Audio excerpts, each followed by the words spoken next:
Hello everyone, welcome back to my new vlog. कैसे हैं आप सब? आई होप आप सब ठीक होंगे। तो आज मेरी भी तबीयत थोड़ी सी ठीक थी तो सोचा क्यों ना आज व्लॉग बनाया जाए। काफ़ी दिन हो गए थे कुछ भी आपके साथ शेयर नहीं किया था। तो यहाँ पर मैंने थोड़ा सा पनीर ले लिया है, उसमें डाल दिया मैंने हरी मिर्च और प्याज कटी हुई। उसके बाद धनिया डाल दिया है, मिर्च, थोड़ी सी हींग, गरम मसाला, थोड़ा सा मैंने इसमें चाट मसाला भी डाल दिया। उसके बाद डाल दिया है नमक।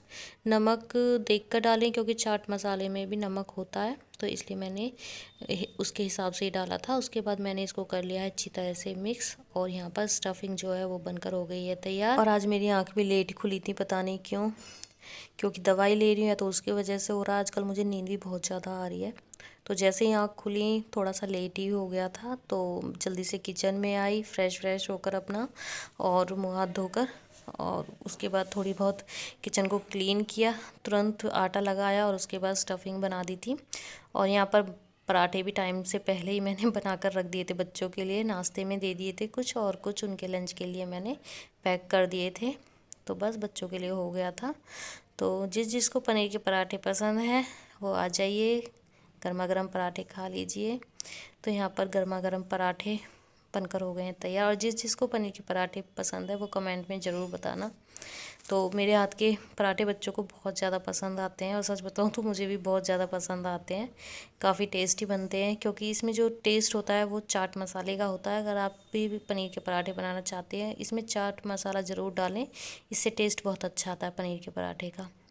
तो बच्चों का लंच पैक करके दे दिया था। उसके बाद मैंने कुकर चढ़ा दिया है, उसमें डाल दिया है ऑयल, हींग जीरा डाल दिया था, थोड़ी सी हरी मिर्च डाल दी है, आलू और गाजर डाल दिए हैं। आज मटर नहीं थी तो वो मैंने नहीं डाली है। उसके बाद डाल दिए मैंने सारे मसाले, हल्दी, धनिया, मिर्च। उसके बाद थोड़ा सा मैंने पानी भी इसमें ऐड कर दिया था क्योंकि ये थोड़ी सी सूखी सूखी सी बनती नहीं, तो इसलिए मैंने थोड़ा सा पानी डाल दिया था, तो इससे ये थोड़ी लटपटी सी बनती है और वही सब्ज़ी अच्छी लगती है। उसके बाद हस्बैंड के लिए भी मैंने लंच पैक करके दे दिया था। हस्बैंड भी चले गए थे और मैं लग गई थी सीधा अपनी क्लीनिंग में, क्योंकि आज मेरी तबीयत थोड़ी बहुत ठीक थी तो सोचा क्यों ना रूम की अच्छी तरह से क्लीनिंग कर लेती हूँ, क्योंकि कुछ भी काम नहीं हो पा रहे थे, तबीयत इतनी ज़्यादा ख़राब हो गई थी मेरी, और गले में तो अभी भी दर्द था। तो देखते हैं, जैसा भी होता है काम तो करनी है, तबीयत चाहे ख़राब हो चाहे ना हो। और सीधा रूम में आई।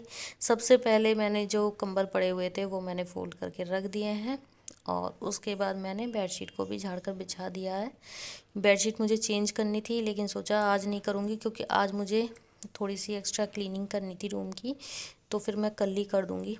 क्योंकि जब रूम क्लीन हो जाता है अच्छी तरह से तभी मन करता है दूसरी बेडशीट बिछाने का। तो आज मैंने ऐसे ही यही बिछा दी थी क्योंकि ज़्यादा गंदी भी नहीं हो रही थी, तो सोचा कोई नहीं कल कर दूँगी चेंज। तो आज मैंने बेडशीट भी चेंज नहीं किया, इसको ही झाड़ कर बिछा दिया है। और आप सिरहाने पर देख रहे होंगे बैठ के, तो यहाँ पर इतने सारे बेटे के असाइनमेंट वगैरह रखे हुए थे क्योंकि आज उसका लास्ट एग्ज़ाम था, तो वो एग्ज़ाम देने गया था अपना। और यहाँ पर जो उसने अपनी तैयारी की थी, पढ़ाई की थी थोड़े बहुत, तो यहीं पर छोड़ कर चला गया, तो वो मैंने उठा कर रख दिए थे उसके। और बच्चों की जितनी भी बुक्स पड़ी हुई हैं उनको भी समेटना है, क्योंकि जहाँ भी पढ़ाई करते हैं वहीं छोड़ देते हैं, तो उनको भी रखवाऊँगी। ये काम मैं बच्चों से ही करवाऊँगी। उसके बाद मैंने विंडो को भी झाड़ दिया था पहले ही, जब बेडशीट बिछाई थी उससे पहले, और बेडशीट को झाड़ कर बिछा दिया। और जितना भी सामान था, जितने भी शो पीस थे या ड्रेसिंग का जितना भी सामान था, वो उतार कर रख दिया है मैंने बेड पर, क्योंकि मैं करूँगी पूरे रूम की अच्छी तरह से डस्टिंग। और क्योंकि धूल भी बहुत ज़्यादा हो रही है, और पता नहीं क्यों इतनी ज़्यादा धूल आ रही है, मैं तो परेशान हो गई हूँ धूल की वजह से। डेली डस्टिंग करते हैं और फिर से इतनी धूल मिलती है। तो जितना भी सामान था वो मैंने उतार कर रख दिया था, और पहले जो धूल थी वो मैंने गीले कपड़े से पोंछ दी थी। उसके बाद मैंने कॉलीन से फिर पूरे रूम की डस्टिंग कर दी थी। उसके बाद जितने भी शो पीस थे वो मैंने लगा दिए हैं पोंछ कर। और थोड़ा सा टाइम ही लग जाता है क्योंकि ऊपर नीचे चढ़ना उतरना बहुत ज़्यादा टाइम लग गया था मुझे, और आज मैंने कई दिन में डस्टिंग की थी तो उसकी वजह से आज तो मेरी हालत ही ख़राब हो गई थी। उसके बाद मैं आ गई थी हॉल में। तो हॉल में आकर सबसे पहले मैंने सोफ़े के कवर भी झाड़ कर बिछा दिए थे, और सोफ़े के कवर सोच रही थी धोऊंगी लेकिन नहीं धो पाई। और 2 दिन पहले आंधी इतनी तेज़ आई थी, मेरी तबीयत ख़राब थी, दरवाजे खुले हुए थे तो किसी ने दरवाजे भी बंद नहीं किए, पूरे हॉल में धूल ही धूल हो गई थी। तो उनको भी मैंने अच्छी तरह से झाड़ कर बिछा दिया है। देखती हूँ जब भी टाइम लगेगा, जब भी थोड़ी तबीयत ठीक हो जाएगी, फिर मैं जितने भी कंबल हैं या सोफ़े के कवर वगैरह हैं इनको सबको मैं वॉश करूँगी। उसके बाद यहाँ पर मैंने सोफ़े के कवर तो झाड़ कर बिछा दिए थे और उसके बाद आप देख ही सकते हो इस पर धूल हो रही थी बहुत ज़्यादा। तो इसको भी मैंने गीले कपड़े से पहले पोंछ दिया था और उसके बाद मैंने कॉलीन से इसको अच्छी तरह से साफ़ कर दिया है। वैसे तो जब आंधी आई थी 2 दिन पहले तो मैंने अनीता से झड़वा दिए थे सोफ़े के कवर वगैरह सब, लेकिन मैं बिछा नहीं पाई थी और अनीता को बिछाने आते नहीं है, तो ये ऐसे रखे हुए थे। बस वो झाड़ के एक जगह इकट्ठा करके इनको चली गई थी। और जो टेबल थी उस पर भी धूल बहुत ज़्यादा हो रही थी आंधी की वजह से, तो उसको भी वो सूखे कपड़े से ऐसे हल्का सा झाड़ के चली गई थी बस। बाकी आज मैंने अच्छी तरह से पूरे घर की कर दी है क्लीनिंग, क्योंकि जब तबीयत ख़राब हो जाती है तो बिल्कुल भी कुछ भी करने का मन नहीं करता है। और मेरी तो हालत ही बहुत ज़्यादा ख़राब हो गई थी, मुझे ऐसा लग रहा था मुझे हॉस्पिटलाइज होना पड़ेगा अब तो, क्योंकि हालत बहुत ही ज़्यादा ख़राब थी। हस्बैंड तो बोल रहे थे टेस्ट करा लो, लेकिन मैंने मना कर दिया कि कोई नहीं, वायरल है, हो जाएगा ठीक, क्योंकि इसमें टाइम लगता है थोड़ा सा और इन्फेक्शन बहुत ज़्यादा हो गया था, आवाज़ ही नहीं निकल रही थी गले में से तो बिल्कुल भी।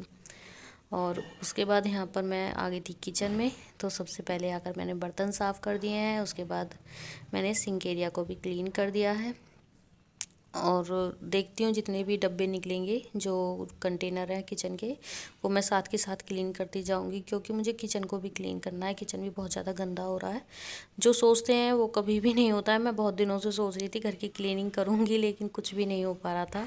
तो आज जितना हो पाया उतना मैंने क्लीनिंग कर ली थी और उसके बाद नहा धो कर किया मैंने अपना लंच।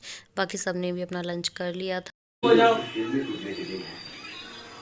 बिस्तर पकड़ने के लिए। चलो मूवी देख लो और मटर छील लो, ठीक है। मजदूरी के लिए तो मैं पहले ही ये मटर छिलवाने क्यों जा रही है, मैं बताओ ना। ये फ्रीजर में रखने के लिए खराब हो जाती है ना आजकल जल्दी। या किसी पजल को सुलझाने जैसा। अब ऐसे ही ना दो तीन दिन ना मटर मंगवाऊंगी, डेली छीलनी है तुमको, ठीक है। बीज के टुकड़े। अब तुमको डेली बड़े आदमी से एमडी फॉर्म मंगवा लो।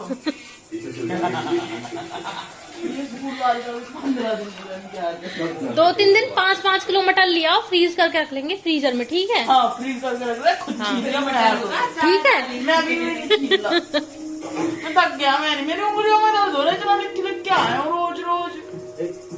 देख लो ही जरा सा काम नहीं कर सकता तुम। और आपने बच्चों की बातें तो सुनी होंगी, तो बेटा बोल रहा था मज़दूरी का हमें क्या मिलेगा। मैंने बोला अभी तो तुमने आइसक्रीम खाई है मज़दूरी की, तो अब मज़दूरी नहीं मिलेगी। तो आज उनके एग्ज़ाम ख़त्म हुए और आज ही मैंने उनको मटर छीलने के लिए बिठा दिया था। तो चलिए मैं पी लेती हूँ अपनी green tea. Hello everyone, welcome back to my new vlog. कैसे हैं आप सब? आई होप आप सब ठीक होंगे।